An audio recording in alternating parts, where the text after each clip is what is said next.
Saya tertarik dengan ilmu tasawuf. Tapi ada yang mengatakan tasawuf itu sesat. Saya ikut-ikut tasawuf itu sosek.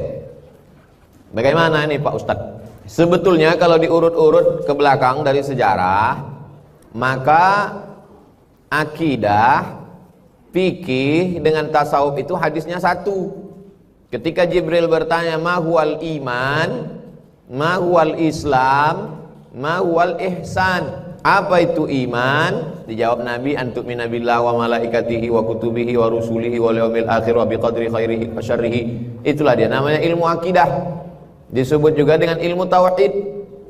Ketika ditanya ma huwal islam, apa itu Islam?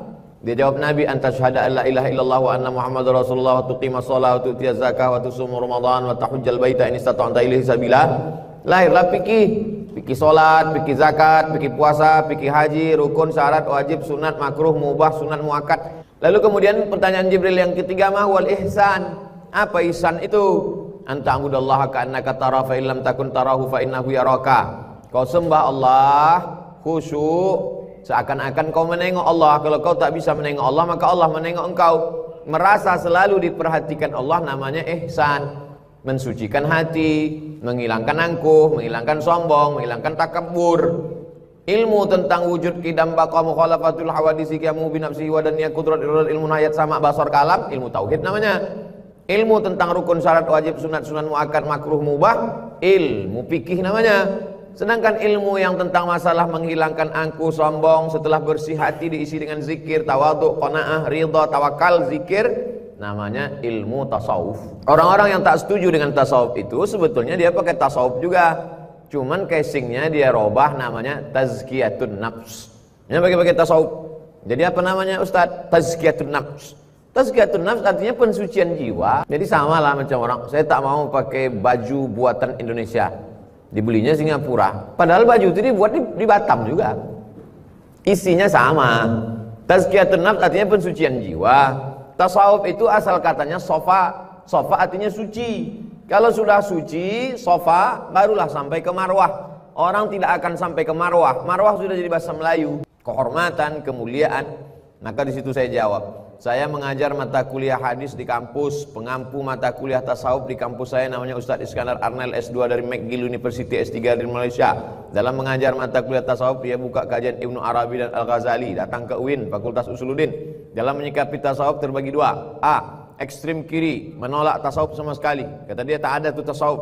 Yang kedua, ekstrim kanan, sangat mendukung tasawuf total. Siapa yang tak bertasawuf maka tak masuk surga. Tasawuf adalah mengkaji hati. Bagaimana membersihkan hati dari hasad, dari riya, dari sum'ah, dari takbur. Setelah dibersihkan, sesudah dibersihkan lalu diisi dengan ridha, qanaah, tawakal, zikir, barulah dia sampai kepada Allah Subhanahu wa taala. Nama besarnya tasawuf.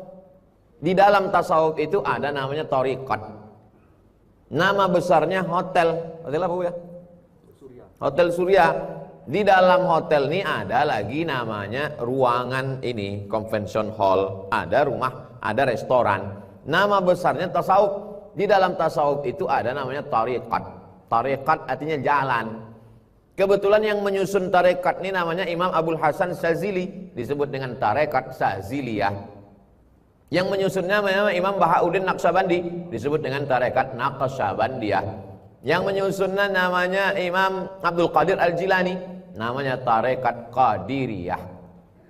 Tarekat adalah jalan, karena untuk mencapai menuju Allah mesti ada jalan. Abdul Somad sampai ke Duri ada jalannya. Jalan ke Duri ini namanya tarekat. Tapi saya kalau tak ada yang menunjukkan jalan, tak tahu saya mana hotelnya, mana ruangannya, kamar berapa, nomor berapa. Orang yang menunjukkan jalan itu namanya mursyid. Mursyid artinya penunjuk jalan, supaya kita jangan sampai sesat. Ustadz Yahya ini mursyid, penunjuk jalan waktu umroh. Mursyid, guide, penunjuk jalan. Nah jadi makanya dalam berzikir ada mursyidnya. Mursyid tak sanggup datang karena tempat ini banyak, maka mursyid mengangkat penggantinya. Pengganti mursyid itu namanya khalifah. Orang Melayu susah menyebut khalifah. Siapa tuh? Kelipah.